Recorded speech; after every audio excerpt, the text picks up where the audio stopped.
Terima kasih pemirsa, Anda masih menyaksikan siaran langsung debat publik pertama calon bupati dan wakil bupati Sukamara, Kalimantan Tengah dalam pemilihan serentak tahun 2024. Di segmen kedua ini, masing-masing pasangan calon bupati dan wakil bupati akan menjawab satu pertanyaan yang telah disusun oleh tim panelis dan jawaban dari masing-masing pasangan calon akan ditanggapi oleh pasangan calon lainnya dan kemudian tanggapan tersebut akan kembali ditanggapi oleh paslon sebelumnya.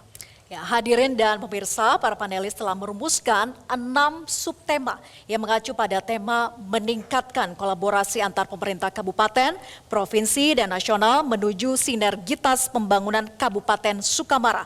Untuk masing-masing subtema, panelis juga telah membuat 3 pertanyaan yang bisa dipilih oleh setiap paslon. Ya, di mana untuk subtema berhuruf A, kolaborasi antar stakeholder dalam peningkatan aksesibilitas dan pemenuhan infrastruktur dasar. Huruf B, kerjasama antar daerah dalam peningkatkan perekonomian Kabupaten Sukamara dan regional. Huruf C, kolaborasi antar stakeholder dalam peningkatan PAD, khususnya peningkatan pajak daerah. Huruf D, peningkatan kapasitas SDM Kabupaten Sukamara yang berdaya saing global dalam mencapai visi Indonesia Emas. Huruf E, kolaborasi antar daerah dan pemerintahan dalam menghadapi deforestasi, kebakaran hutan, dan eksploitasi sumber daya alam menuju pembangunan berkelanjutan. Dan huruf F, tantangan perkembangan teknologi informasi dan komunikasi dalam tata kelola pemerintahan daerah menuju good governance. Ya, di kesempatan pertama kami persilakan paslon nomor urut 2 untuk mengambil subtema dan nomor pertanyaan di dalam fishbowl yang sudah disediakan. Dan setelah ditunjukkan kepada kamera dan juga moderator, kemudian bola subtema dimasukkan ke keranjang hitam di bawah, sedangkan nomor pertanyaan dikembalikan kembali ke fishbowl. Baik, kami persilakan.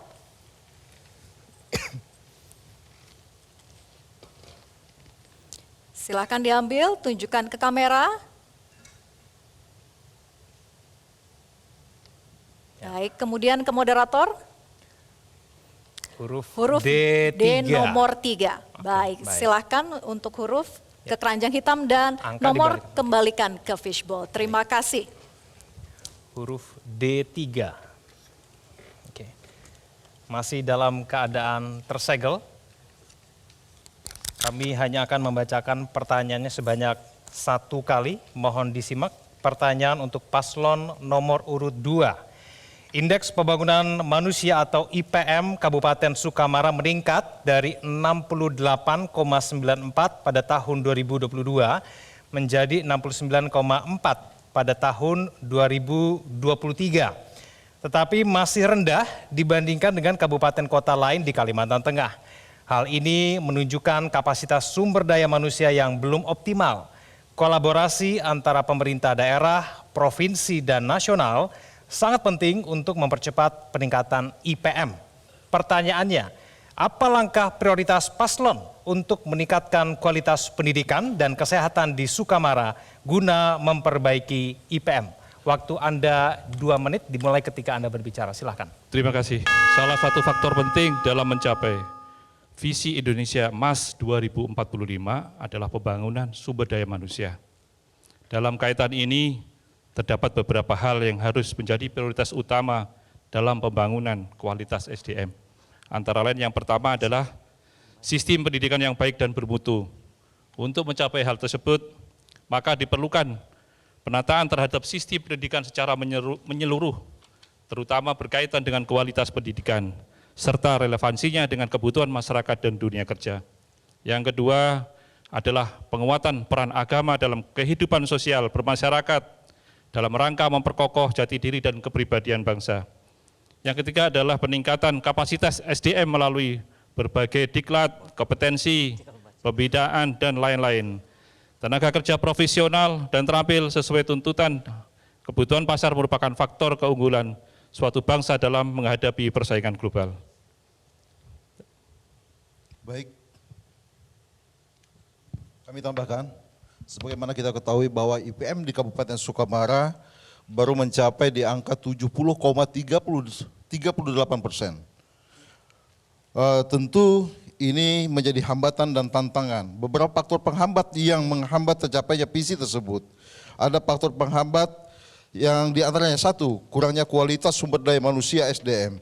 Indonesia masih mengalami masalah dalam hal kualitas pendidikan dan keterampilan sumber daya manusia. Hal ini berdampak pada kurangnya ketersediaan tenaga kerja yang berkualitas di berbagai sektor termasuk di sektor industri. Kemudian stunting adalah menghambat perkembangan fisik dan kognitif anak-anak yang pada gilirannya dapat mengurangi produktivitas mereka pada saat dewasa. Hal ini dapat menghambat upaya Indonesia untuk menjadi negara yang berdaya saing tinggi. Cukup, terima kasih. Kami persilakan kepada paslon nomor urut 1 untuk menanggapi. Waktu Anda 1 menit dimulai ketika Anda berbicara. Silakan. Bismillah, terima kasih. Yang pertama, paslon nomor 1 akan memperbaiki dari sejak bayi lahir ataupun sejak dalam kandungan kita akan memenuhi gizi-gizi sesuai dengan standar kesehatan. Yang kedua, kita akan perbaiki standar-standar kesehatan yang ada di masyarakat melalui dukungan-dukungan sarana dan prasarananya, baik pelayanan-pelayanan tingkat kesehatan di tingkat desa, RT, RW melalui posyandu, kerjasama dengan PKK, dan juga di bidang pendidikannya. Dan juga yang kedua, yang berkenaan dengan pendidikan, ada peningkatan pendidikan melalui pendidikan formal, termasuk juga pendidikan yang non formal, skill dan sebagainya yang sehingga meningkatkan kapasitas sumber daya manusia kita. Kemudian akses pendidikan ke masyarakat yang lebih luas, ya, karena bagaimanapun masyarakat juga melalui pemerataan di dalam pendidikan dan kesehatan. Dan kemudian berbagai kewenangan, otomatis kewenangan yang ada pada kabupaten dan juga Waktunya sudah habis. Baik, kami persilakan kepada pasangan calon bupati dan wakil bupati nomor urut 2 untuk kembali menanggapi tanggapan dari pasangan calon bupati dan wakil bupati nomor urut 1. Waktu Anda 1 menit dimulai ketika Anda berbicara. Silakan. Baik, terima kasih paslon nomor urut 1. Sesuai dengan dalam rangka mewujudkan Indonesia Emas, saya sangat setuju dengan tambahan dari tanggapan dari Bapak nomor urut 1. Memang dalam rangka mewujudkan Indonesia Emas diperlukan upaya dan kolaborasi dari semua pihak, termasuk pemerintah, masyarakat, dan sektor swasta untuk mengatasi faktor penghambat tersebut dan mengembangkan potensi-potensi yang ada di Indonesia. Demikian cukup. Masih ada waktu, mau dimanfaatkan? Cukup? Jelajahi cara baru mendapatkan informasi. Download Metro TV Extend sekarang.